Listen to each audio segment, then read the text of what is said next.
it's Tilly and welcome back to my channel.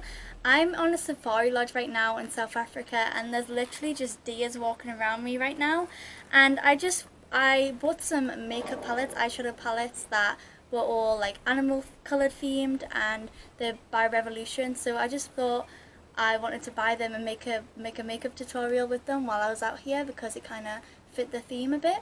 So yeah, this is going to be a makeup vlog and it's going to be a bit more, like warm tones, neutral, like a safari kind of look, and I just thought it would be fun. So here we go. Hello everybody, it is time for the voiceover. This is the makeup look, and if you didn't know, I was recently in South Africa and I saw these makeup palettes by Revolution. It's like a set, and I saw them like 3 weeks, maybe 2 weeks before we went to South Africa. And as soon as I saw them, I was just like, oh my gosh, I'm going to South Africa, I'm going on safari. I need these to make a makeup look while I was out there. And I could probably have just done it at home and been like, this is inspired by Africa. But actually being there is just amazing for me to be able to do it. It's such a nice environment because we literally just sat outside our little kind of hut. It was the waterside lodge we were staying in, and there's just all these little huts that everybody has, and they're like hotel rooms, but all the like little different houses basically, because you have your bathroom, you have your, well, you don't have your kitchen, but you have your bedroom, all them type of things, like a hotel room, but there's millions of them. So that was really, really cool. And I just thought, what better place to do it than just sit outside there with the deers and the warthogs just roaming around the background? Because as you've probably seen a lot already, they just walk around behind the camera, so you really get a feel for what it was like. And it was absolutely insane. My time in South Africa, it was amazing. You probably not know what I got up to if you don't follow my Instagram because I haven't said anything about it on here. But it's all over my Instagram. I haven't shut up about it because it was such an amazing experience. But if you don't follow me on there, then definitely make sure you do. It's pretty easy. It's just tilly.locky. That's tilly full stop locky. That's my Instagram. So if you want to stay up to date with all my travels or just my day-to-day life, modeling shoots and stuff like that, definitely make sure to check me out on there and give me a follow because that's where I'll usually post things like this. But yeah, if you don't follow me on there and you don't know exactly what I was doing in South Africa, basically I was speaking at the Singularity U South Africa Summit. And again, if you follow me on Instagram, you'll probably know that I do a lot of stuff with Singularity U. They have a lot of different universities and summits held across worldwide. So I've done two or three in Amsterdam, one with the Dalai Lama, so that was pretty cool. I did one in Canada in Edmonton, and now South Africa. So it's really been a lot of fun working with them. I love attending their events and speaking at their events. It's just always so much fun because they have all the speakers, and the speakers are always amazing. They get really interesting, amazing people with incredible stories that are just really nice to listen to.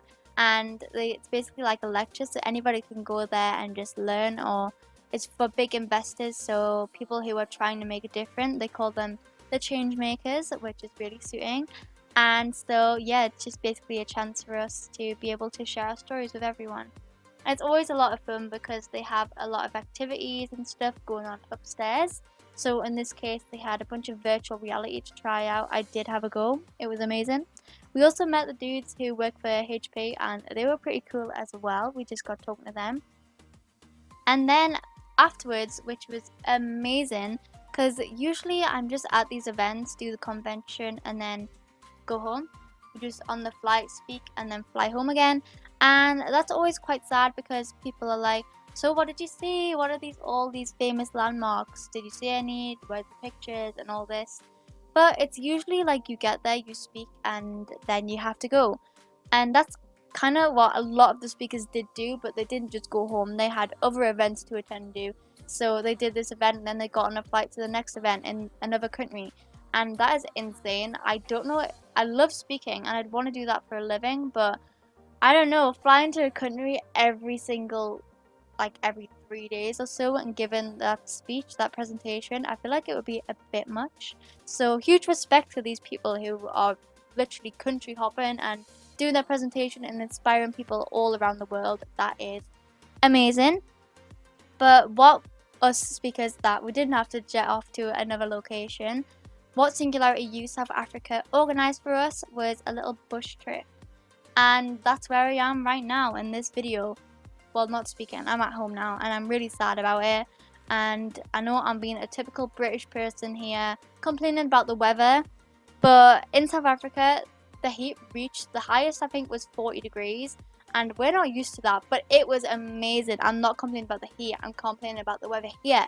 Now I'm in Newcastle, it's like rain, it's autumn here.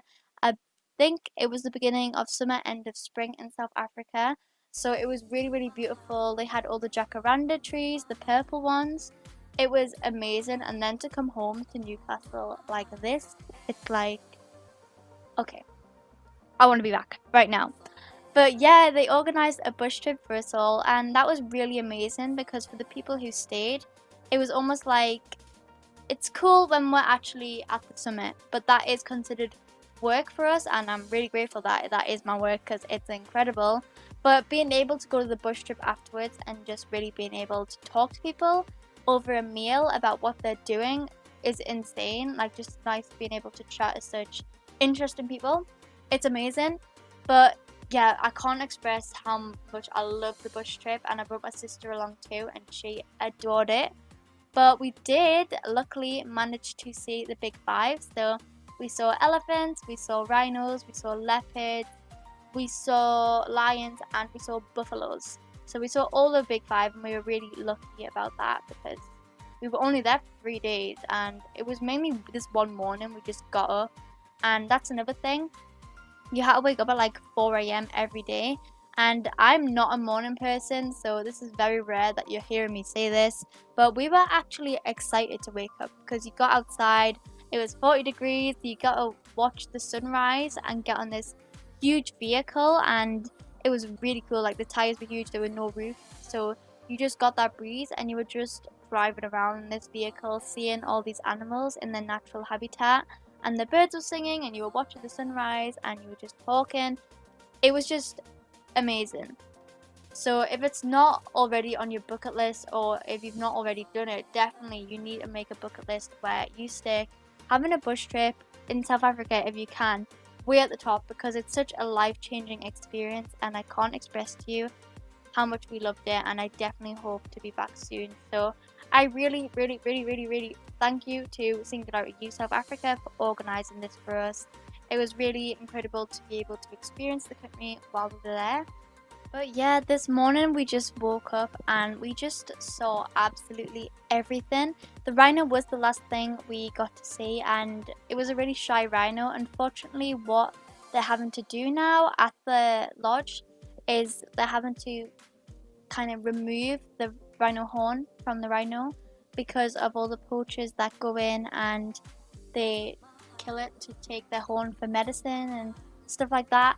And that's unfortunate that they're going to have to try and remove these horns from these animals now. It's for their safety so that they aren't killed for their horn. So it's really sad for the rhinos because it's part of them, but it's protecting them. So these species of the rhinos, the white rhinos, are endangered now. There's like, I think said 8,000 of them left. So it is starting to get a bit more serious, and they're starting to really have to take care of these animals and take it into their own hands because people are just wanting to take this from the animals. So it is really sad, but they were the hardest to find because they're so endangered. But it was this one morning where we just got up at 4 again, so it was really nice. And we just saw like everything.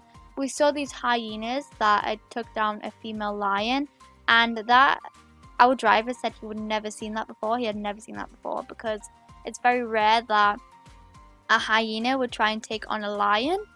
But there were loads of these hyenas all eating this lion, and that's the thing about these bush trips. You don't know what's gonna happen.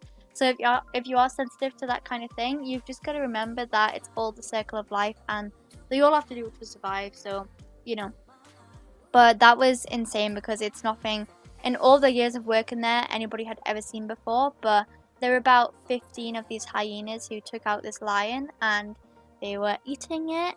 So that was crazy. I didn't think I'd seen that. It would just kind of reminded me of the Lion King, to be honest, the hyenas and the lions. So it was cool though. And then further along the line, we saw two brother lions and they were eating a buffalo that they had taken out. So it is all really just animals eating other animals, but it's always being able to, like, there's a bunch of elephants and stuff. And we were just, one day we were in this herd of elephants and the sun was starting to set. And it was just beautiful because all these elephants and the baby elephants, and they're all walking in the same direction. And the sun's setting and you're amongst them and they're all just there. It's incredible. Like, you need to go and see this. I'm being serious. It was amazing. So yeah, they were just walking around, just minding their own business while I was filming a video, which I don't mind. They can come in the video. It's okay. But we've got a couple more places to go and before Christmas. A couple got postponed till next year, but I've now replaced them with another trip, so we're not missing out. But I've got 3 more trips, so it's going to be a lot of fun, a lot of exciting things to come. So definitely check out my Instagram and follow me on there if you want to stay up to date with everything. And I'll try and pre-record some videos so we're not missing out on here. But yeah, this is the finished look. If you did like this, make sure to like, comment and subscribe, and I'll see you next time.